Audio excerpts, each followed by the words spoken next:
Project Sapient is a podcast meant to engage our brothers and sisters in the law enforcement and military communities in conversations that we all know we need to have.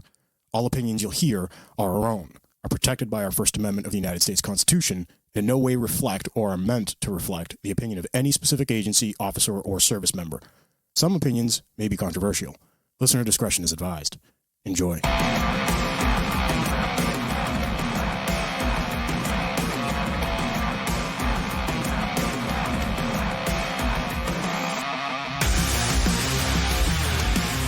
Project Sapient. Check us out at projectsapient.org. Email us, projectsapient2020@gmail.com. I want to say thanks to our supporters, DCD Automotive, which is the Boch Group, NUCAR Group out of Mass in Delaware, AAA Police Supply, Havoc Journal, our partners at the Weekly Havoc Podcast, Second Mission, Live Boston, OD Kit, Eagle Eye Firearms, GunTrack, Fit Cops 22 Mohawks, and Joint Operation. Don't forget to follow us on Facebook, Instagram, and TikTok. Instagram, I gotta say lately, Iman's been posting less and less workout videos, and we have to talk about that. Well, actually, I have been slacking. I'll admit that. It's been fucking cold. I wake up in the morning, and the shrinkage is real.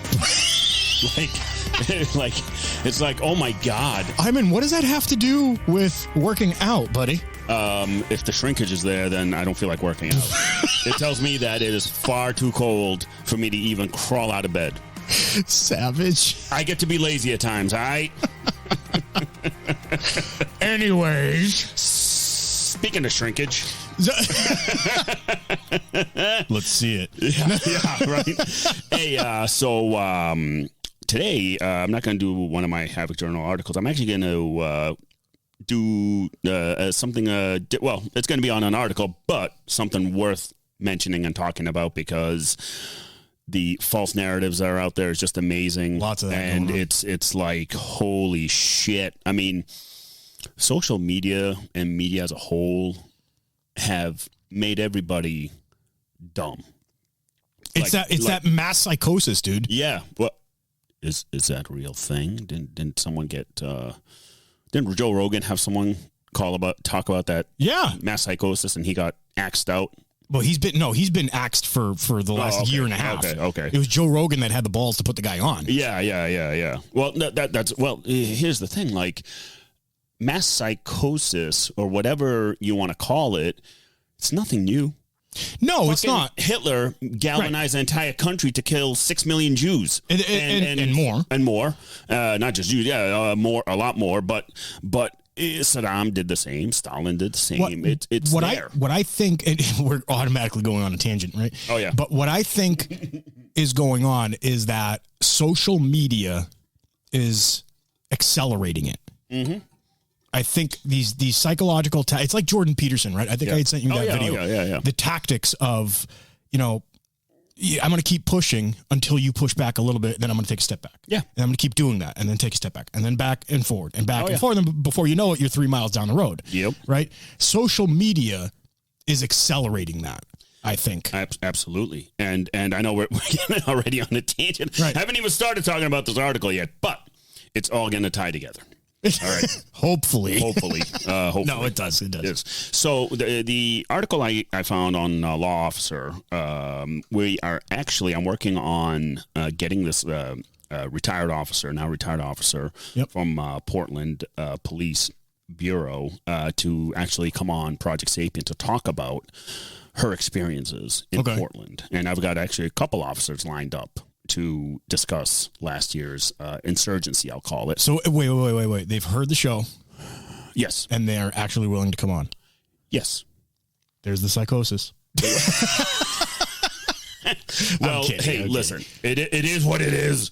All right. So her name, retired officer Stephanie Hudson, out of Portland, Oregon. She basically spoke out against the city because they're doing a rehire push for the officers that left. I wish you the best of luck with that, Portland. Good luck. Yeah. So let me read the recruitment letter or, the post. So wait, should we reference who we're getting this from? This law officer. I don't know who wrote it. No, but law officer. They wrote it, so it wasn't like a separate news article. Listen, mainstream media is not going to write about this. Dude. You never know. I hope so, because it needs to be told. I mean, the story needs to be told. Yeah. So here's the rehire recruitment information. This is what the post is called. Initial employment screening disqualifying the following candidates. Ready? Any officers who have or will retire in lieu of being investigated or with a pending investigation or disciplinary matter, so you're disqualified. Any officer where it has been determined that the officer intentionally trained others in methods known to be unconstitutional crowd control practices. What the fuck does that mean? Fine. Go ahead. Any officer who were found to have violated city policy by cooperating with federal agents to attack Portland residents. Wait, is this is from their handbook? This is like the rehire recruitment. Some HR person put this all together. Yeah. Hold on. Before... We're going to slowly build the blood pressure. My blood pressure. We're slowly going to build it to cardiac arrest. Okay. Hold on. Any officer with sustained complaints in their personnel file within the last 10 years for use of force, unconstitutional policing, or HRAR 2.02. I don't know what that is. Maybe we'll look it up. Yeah. And then the last one, the chief will further prioritize any eligible officer who reside in Portland. And then there's going to be the standard Portland Police Bureau background investigation, gap background covering separated period. And then there's the medical, psychological, blah, blah, blah, blah, the usual stuff. HRAR is Human Resources Administrative Rules. Oh, okay. All right. So it's HR, essentially. Yeah. Let's first address attacking of Portland residents. Now we all saw the footage. We got footage from other officers that were in Portland. We've got firsthand knowledge from officers that were in Portland. And the attacking of Portland residents. It falls into the whole media hype thing. Oh, hell yeah. It's like when they're talking about the January 6th thing. Yep. Insurrection day and blah, blah, blah, blah, blah, blah, blah. And like, okay, we broke a few doors. Sadly, I'm going to admit, a woman died. Yep. Right? And there's police officers that were traumatized from it. I get it. It wasn't a fucking insurrection. Mm-hmm. The media is hyping the shit out of it. Mm-hmm. Okay. And furthermore on that, I saw a dude post a video about, hey, remember when Trump got elected on Inauguration Day? The whole city burned and people forgot about it. People forgot about the rioting. And it's like, okay, calm your tits. Yeah. Right. So these people are generalizing. If it's the most generalized shit I've ever seen. Oh, yeah. They're generalizing, cooperating with federal agents to attack Portland residents. What? Yeah. Well, hold on. So this letter that was sent to retired Portland Police Bureau officer Stephanie Hudson served the Portland community for 26 years. Wow. She believes the department sent the letter to her in error. What do you mean? So so they sent out letters with this verbiage or whatever to all the retired who left the job. And she was just on a mailing list. And she was just on a mailing list. I got you. Okay. But she left, I believe, because of PTSD and stuff like that, like issues stemming from. But again, I don't want to talk for her or right.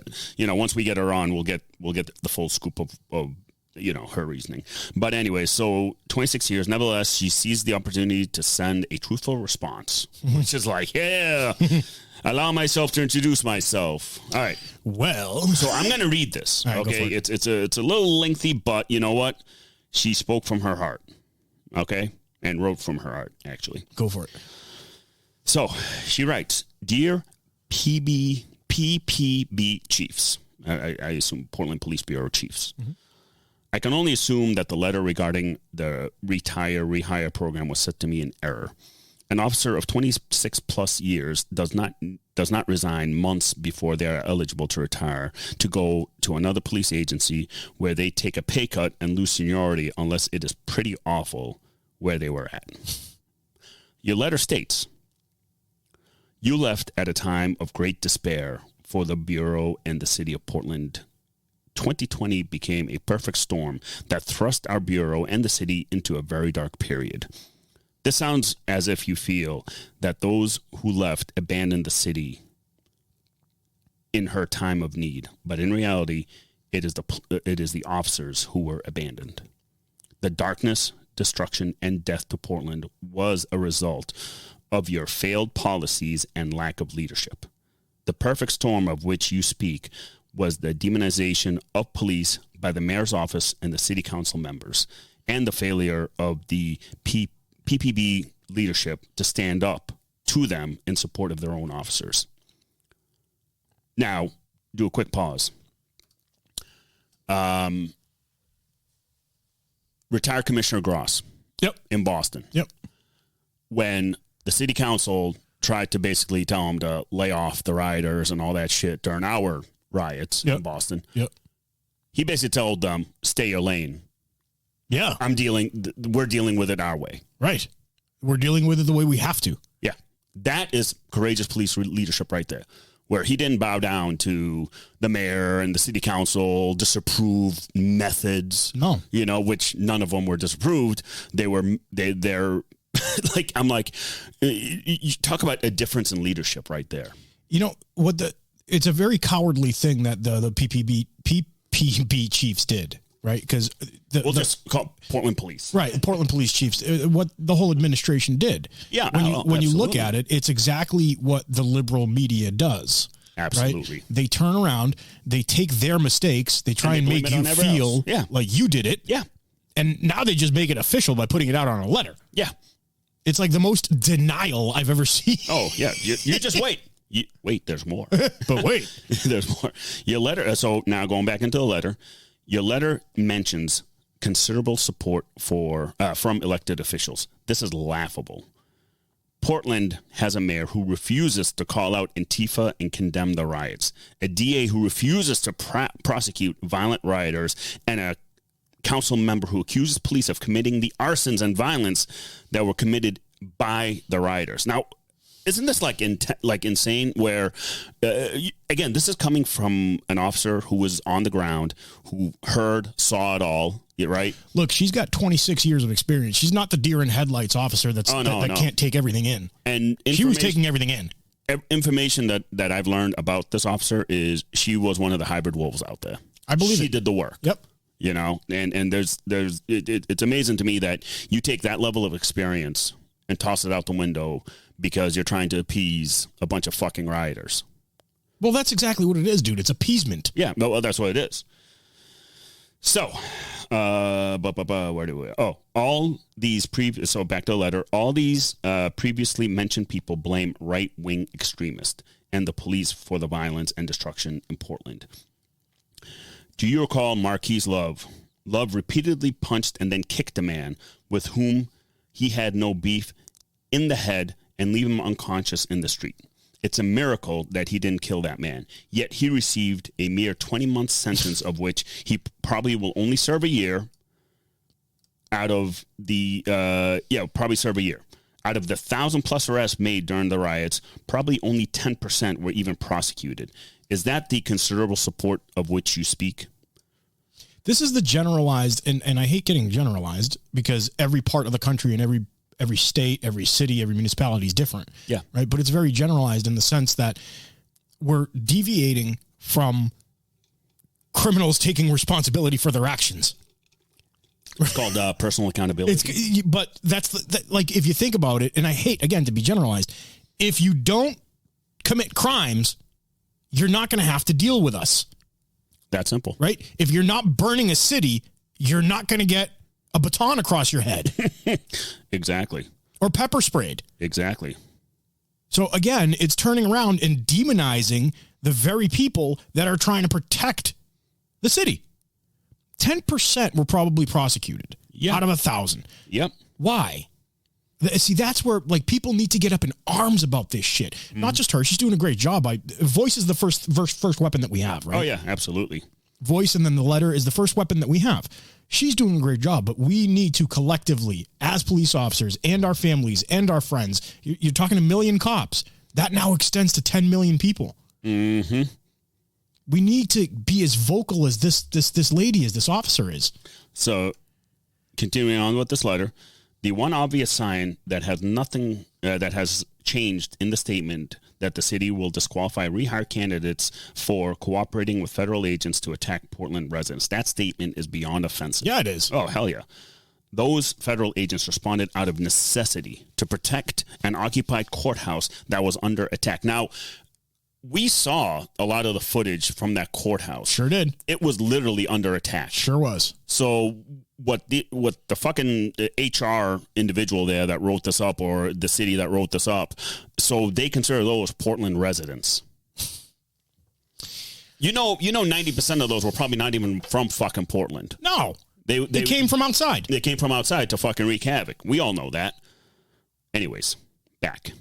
Those federal agents, responded in necessity to the occupied that was under attack because the mayor wouldn't allow Portland police officers to do it. It was the federal agents, local law enforcement, and actual citizens of Portland who were being attacked by Antifa.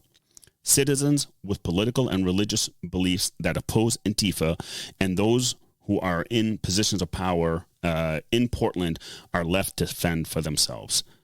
Just ask Andy Go. Meanwhile, the mayor was more concerned about punishing the feds for blocking the bike lane next to the courthouse. I remember that. And then she goes on, by cooperating with federal agents, are you referring to those Portland police officers who were given federal credentials?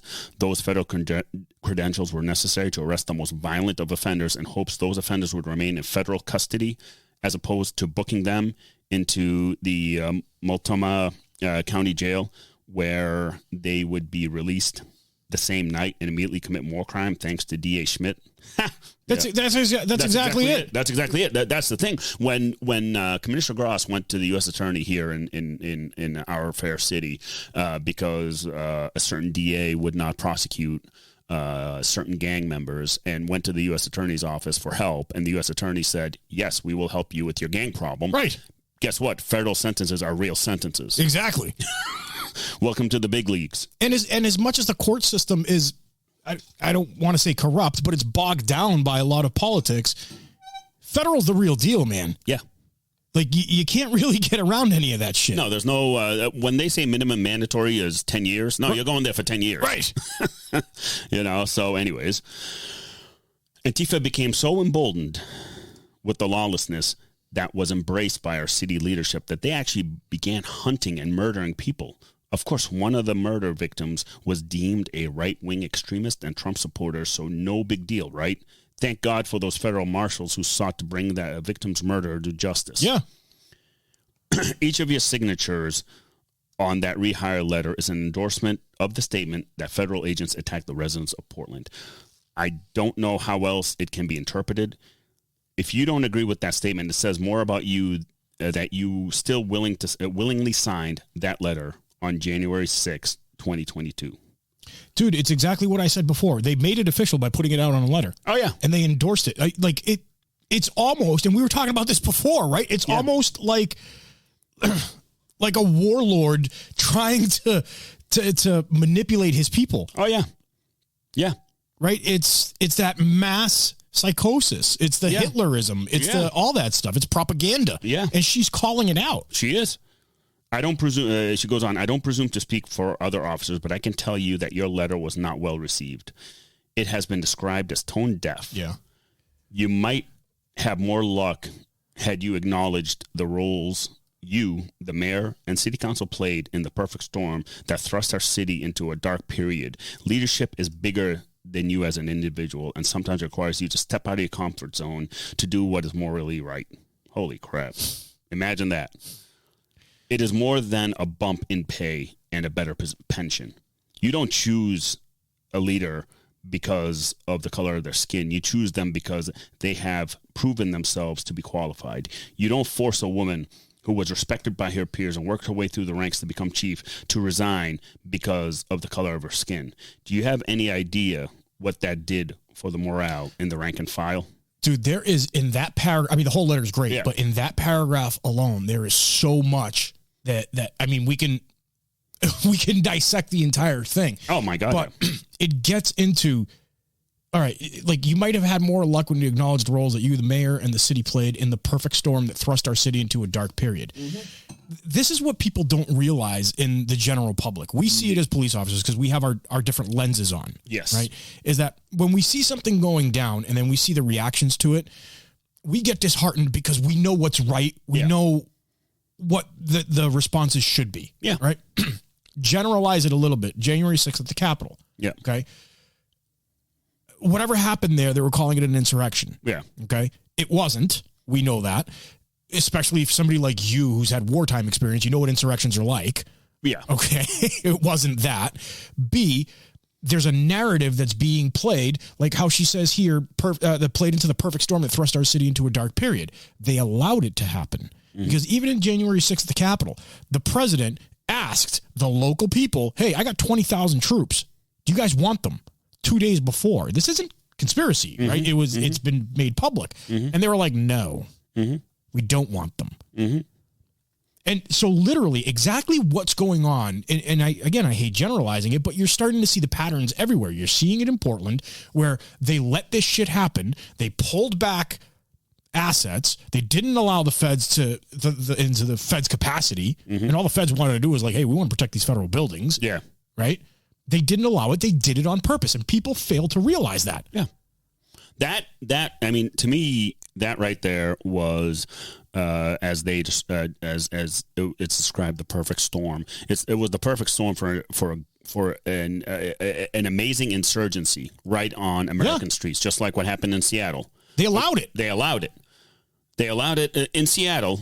You know, one of my close friends is on a SWAT team out there, and when the Seattle mayor told the SWAT teams to basically, you're no longer allowed to use tear gas, what have you, every single SWAT team, regional SWAT team that was in Seattle left.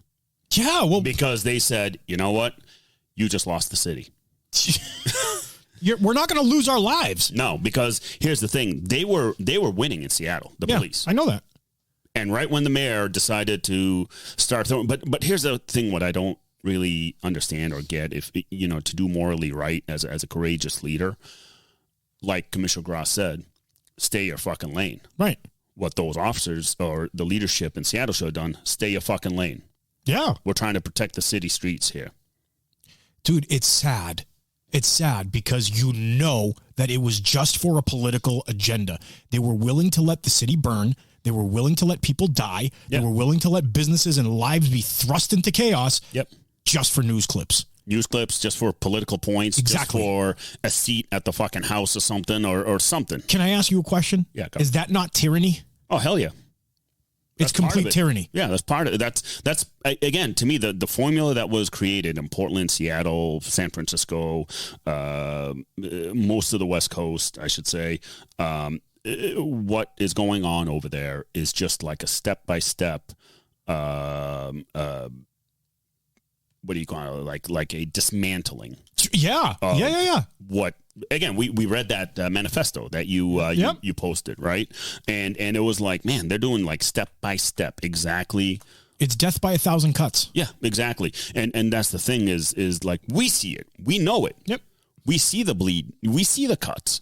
That is that's happening. And everybody else, you know, in the civilian world, they're all happy and dumb and, you know, working and let me go to the 9 to 5 and mind my P's and Q's and blah, blah, blah. But very, very slowly, you will start to see your liberties and your other freedoms, again, in 1,000 ways, cut, little by little.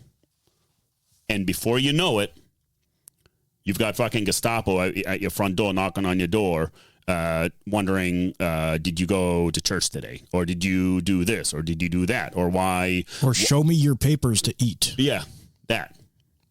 What I've known through my background, interview, interrogation, and manipulation, okay?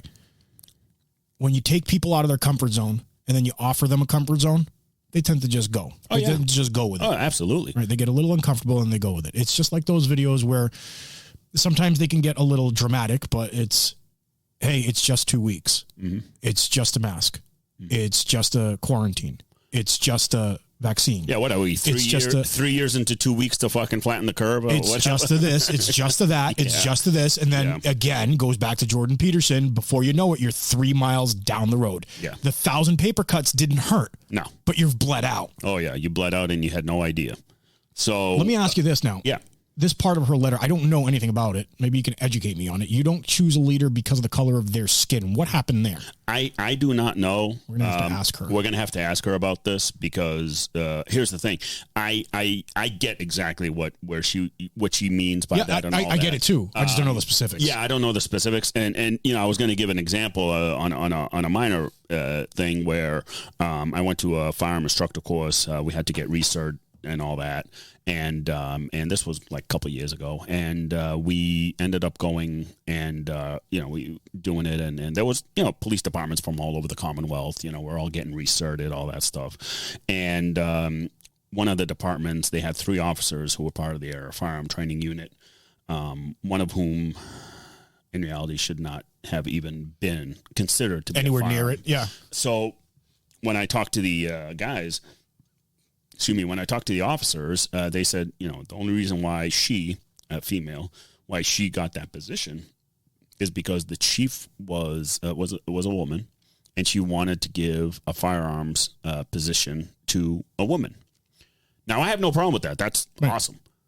But why the most unqualified? Yeah. Like, she failed on the first volley. They sent her home. She was like that bad of a shot.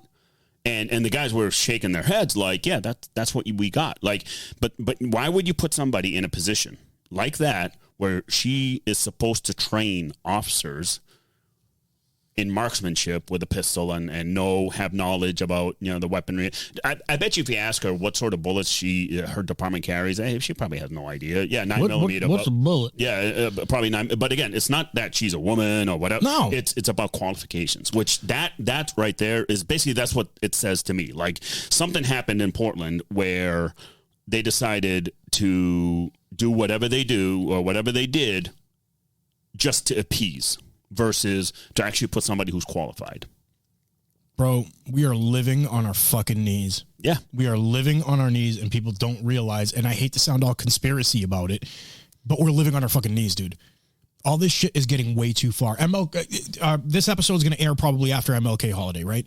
Yeah. So MLK said it the best. The content of your character as opposed to the color of your skin. Yes. Right? Judge us by the content of our character. It's exactly what this officer is saying here. Judge people and bring people into the rank and file by their qualifications. Yeah, exactly. I'm not saying that there shouldn't be equality. Yeah. Of course there should be. Like, again, I go back to Jordan Peterson because he's very smart. He was talking about, I think it was in the Netherlands, why, and there was like a whole sexist thing going on, debate with him. And he was like, let me ask you a question. Why is it that in the Netherlands, or forget what country it was one of those countries, one of those Dane countries, he was articulating to the fact that why is it in the Netherlands that most engineers tend to be men? Mm-hmm. Most construction people tend to be men. Why do most nurses tend to be women? It's not a sexist thing, and it's not a qualification thing. It's just that they gear towards that. Now, this officer, she's got 26 years on the job. She was probably damn good at what she was doing, right? But she's probably not going to be a DT instructor if she's not capable. Yeah. You know what I mean? I know a female DT instructor that'll kick both our asses. Oh, yeah. And she's qualified and capable. Yep. Yep. It creates dangerousness. It brews and it feeds into this bullshit. Oh, absolutely. So I'll read the last paragraph and then we'll get into a little more of it. She writes, the Portland Police Bureau leadership needs leaders, not followers. Leaders who are willing to make sacrifices. Leaders who show their support for their men and women who work 24/7 to protect and serve its communities. Support that includes more than just the occasional pat on the back, email for good work, or on some random call. Your letter indicates that nothing has changed. It simply highlights why those who could leave did leave. I suspect it will take a decade or more to repair the damage that has been done. At this point, I would be more concerned about finding good people willing to make policing a career. Good luck. Stephanie. She's very conservative on the decade. I think it's going to be more than that. Well, how many times have we said that what's been going on for the past couple of years? We're like 20, 30 years now. At least. In terms of, like, we're not going to see the turnaround in our timeline. I don't think. In terms of quality officers and quality politicians and just quality training for the profession. We're not going to see it in our time. We've gone back, dude, at least 2-3 decades. Oh, absolutely. At least. Absolutely. I mean, the job is certainly not the same 10 years ago, as it was 10 years ago. Wasn't even the same 5 years ago. Yeah, it's not even the same 5 years ago. So it's like, holy crap. And just for them to have the audacity to even say that Portland police officers helped federal agents attack Portland residents. I'm like, I want to know where these Portland residents are that got attacked. Yeah. I mean, what they had was Antifa insurgents, which that's what they are. Yeah. Extreme factions rioting for months. Yeah. And it's like, how blind are you? They're not blind, Diamond. They're very smart. And I'm not saying that to pat on the back in any way, but they're very smart in what they're doing. It's some art of war shit going on. Oh, yeah. And they're putting a lot of thought and a lot of effort into it, from manipulating the media, from manipulating the scenes, from writing letters like this to officers, dude. This was coordinated. This was staged. There was 10 meetings that went into this letter. Oh, you mean the HR facilitation? Thing. Yeah, right. Yeah. There was 10 meetings, 50 meetings that went into this. Oh, I'm sure. These 5 little paragraphs here, and they specifically put these things in there. Oh yeah, absolutely. It wasn't like one boss saying, "Hey, we need more people. Throw out a recruitment letter." No. No. This was thought out. This was planned, and just the way it was worded, any officer where it has been determined that any officer that has been determined that the officer intentionally trained in others in methods known to be unconstitutional crowd control practices. So what does that mean? Unconstitutional crowd control practices. Are you saying like executing protesters? But look at how contradictory it is, right? They're talking about unconstitutional crowd control practices. They want to protect the Constitution, but on the next line, they have violated the city policy by cooperating with federal agents. Yeah, to attack Portland. But look at how contradictory that is. Yeah, they want to preserve the Constitution in the first one. Yeah, and then in the second one, they want to make sure that you didn't work with federal agents. Who federal agents have no bounds but the U.S. Constitution. Look at how stupid they are. Well, I mean, I remember back, with the federal agents, they were wearing military camouflage to make it look like they're in the military. Like, get the fuck out of here! Like, shut up. They were picking at so much bullshit, and we all saw. The thing is though, like again, I always blame our profession for not speaking up. Yes, it's always like I always bring it back to that, like. We saw what was going on in Portland. We saw what was going on in Seattle, and we saw what was going on in other places. Why? I think just like the Northeast to me is different though. Like our mentality, like when Boston called for help, everybody fucking went. Everybody went to help, right? New York City, whenever they need help, fucking the whole Northeast goes down to help out, right? I mean, it's just it's different over here. There's different dynamics here. Yeah. There's different dynamics in the Northeast. There's different dynamics everywhere, right? But here, I think there's a very big silent majority here, Iman. No, I know. And I know Bostonians made it fucking known that they weren't having it. Oh, yeah. You know what I mean? Oh, yeah. They weren't having it. I mean, just like when the fucking Boathouse and fucking Speed Bump did that fucking Boston Marathon, and I remember the fucking media. Yeah, they were like, "Oh, if they survive, fuck them. No, if they die, whatever." Like it was very clear what everybody felt. Well, it was our leadership dropping what wasn't important and turning around and saying, "We're going to come get you." Yeah. And we're going to do it. Well, and same thing with the riots in Boston. Right. Commissioner Gross said, "We're coming to get you." we're not going to tolerate it. We're not going to tolerate it. He made the distinction. If you want to protest, by all means, we will. It's we your will constitutional support, right. Yeah, we will support that. But the minute you start lighting shit on fire and throwing Molotov cocktails and throwing piss and fucking shit at our officers, absolutely, we're done. I mean, you remember that, dude? It was piss. It was. Do you remember the ice cream? Yeah. Things, the little ice cream things that were filled with cement. Yeah. Yeah. I mean, it was insane. Hoodsie cups with cement. And it was, hey, we're not going to tolerate it. Not going to get into specifics about a certain area, but the commander of the area said, make sure, I'm going to have your heads if you don't do this. Make sure that you're protecting these people's rights. Mm-hmm. And it wasn't during like the... Like, it wasn't like the Antifa ones where it was like, fuck, let's burn it all down. It was another protest. Yeah. Make sure you don't violate these people's rights. Make sure that they can protest. Just make sure that the public safety is accommodated. Yep. And if they step foot on this property, you take them. Yeah. And we were all like, what? What balls is this man? Yeah. Yeah. Well, I'm like, I'm your huckleberry. Yeah, right. Say when. Yeah, exactly. But that's the way it should be with courageous leadership. Like, same thing with the sheriff down in Florida when he was doing the difference between protesters and rioters. He was hilarious. He had two pictures. Yeah. One of peaceful protests, holding up signs, the bullhorn, all that good stuff. This is a protest. Then he showed rioters burning or whatever. This is a riot. If you do this, meaning the riot, we are going to come after you. If you protest, that's your constitutional right, and we will protect that. Elephant in the room. Ready? Yeah. I don't know if you saw it. I know that there's plenty of people that were on my end that saw it. Did you see protesters getting paid? I do remember seeing that.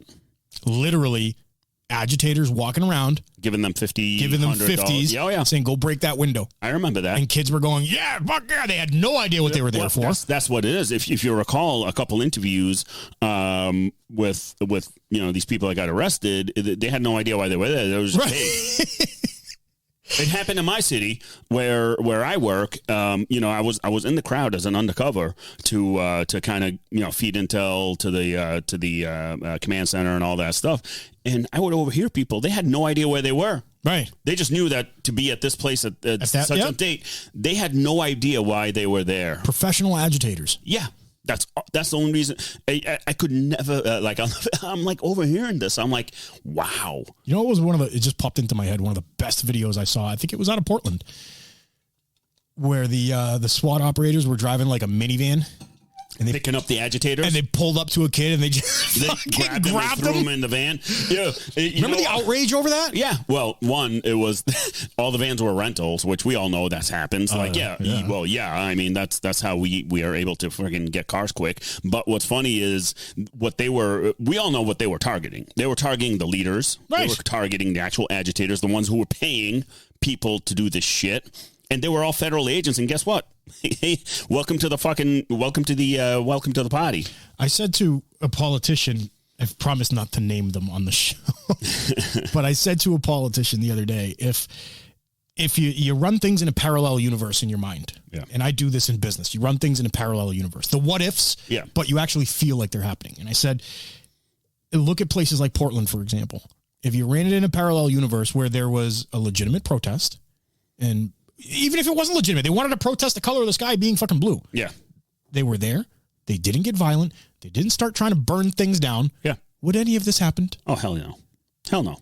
That's the alternate universe. And people, again, it ties into everything. Like the 9/11 Commission, there's a lack of imagination on these things. Here's the thing, in our area where we worked, how many protests actually happened? I mean, it was a lot.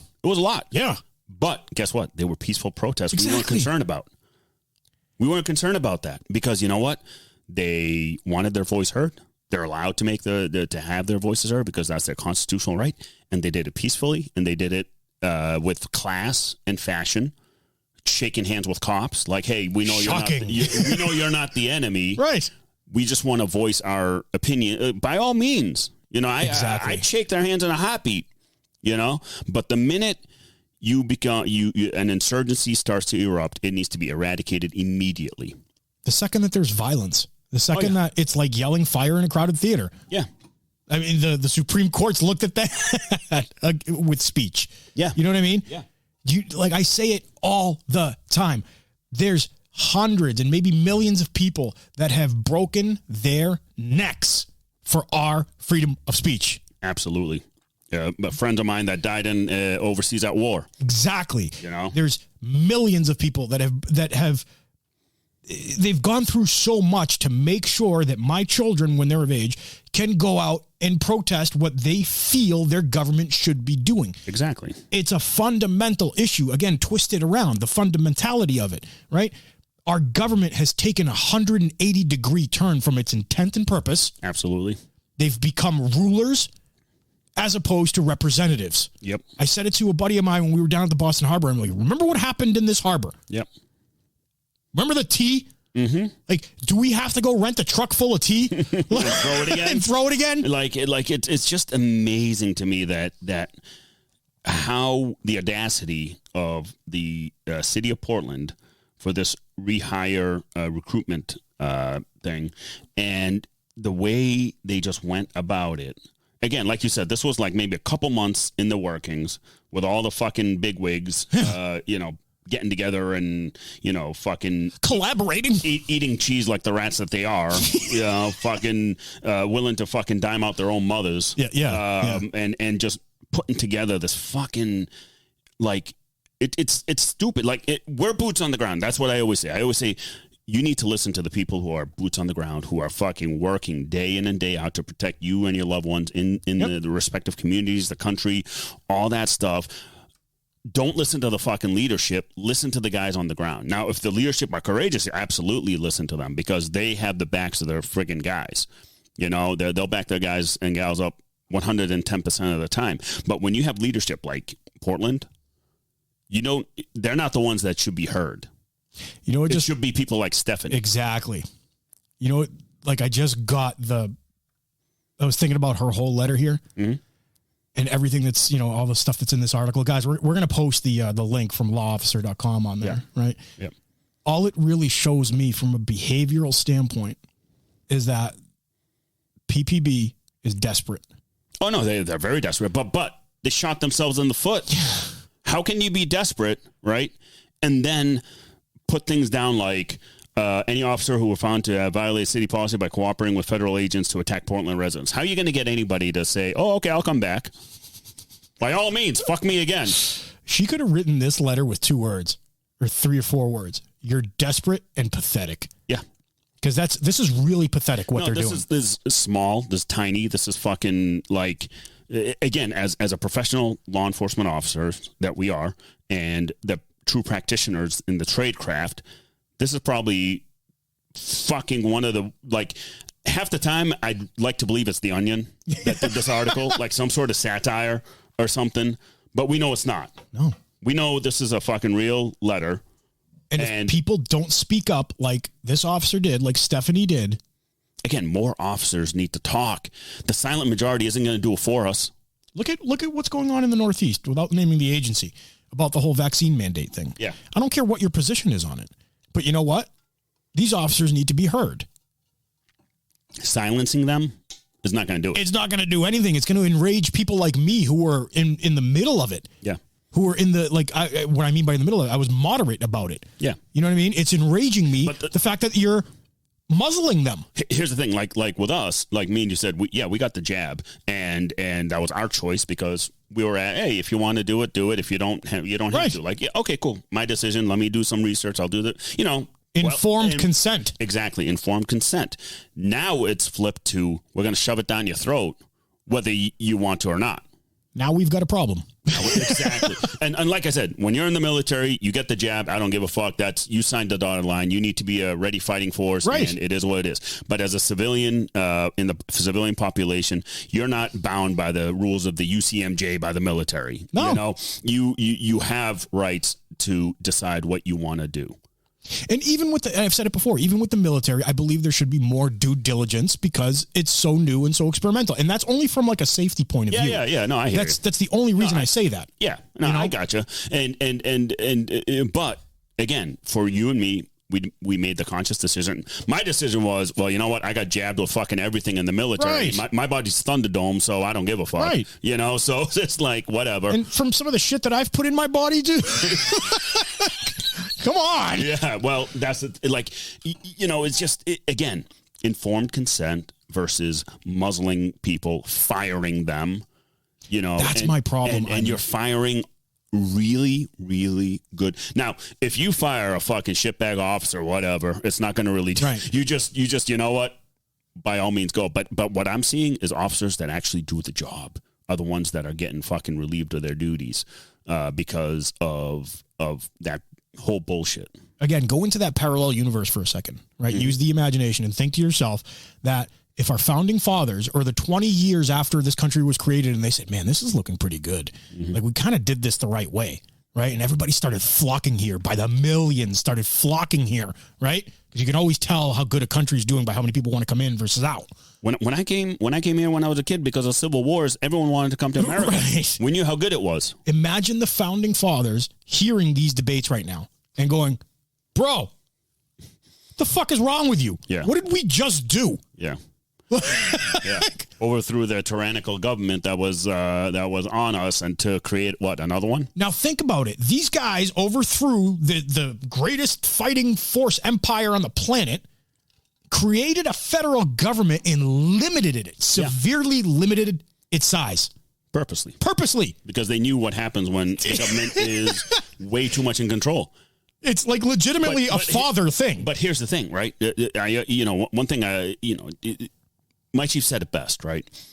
When parents are calling police to get their kids out of bed, this is what's happening, right? When you know it, when you get the 911 call from some mom, my son doesn't want to go to school, and you're like, really? That's like to me, and he said it, like, talk about allowing the government overreach. You're allowing it. You're exactly. allowing it, and it's you're inviting it. Exactly. So when you have mom or dad who call 911 because their kid fucking threw out the dinner plate and now you don't know what to do, you call the police. It's like, Jesus. But again, I put the blame on us for the average American citizen for allowing that to happen because, one, you're fucking lazy and don't want to parent anymore.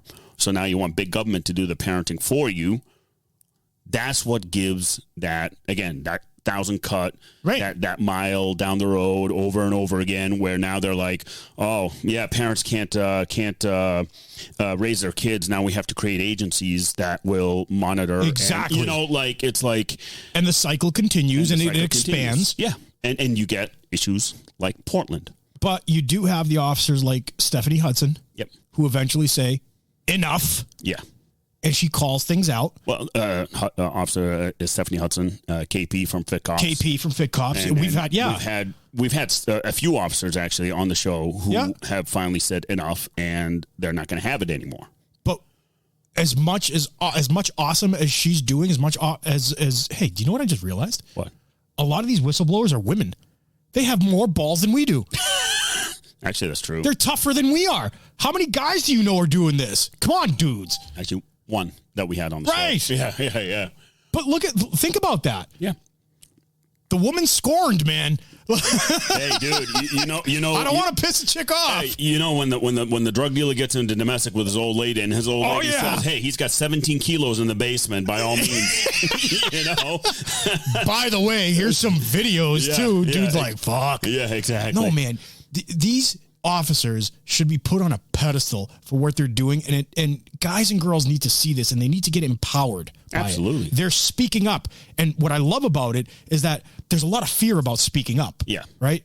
But people don't realize these officers weren't dragged away and put into a gulag, were they? No.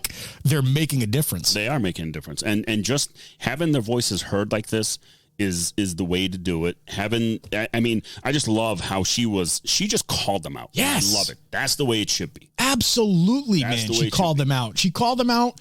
And you know what? Our government, in every capacity, from local, state, federal, you name it, is designed to be called out. Exactly. 100%. And we need to take responsibility of it.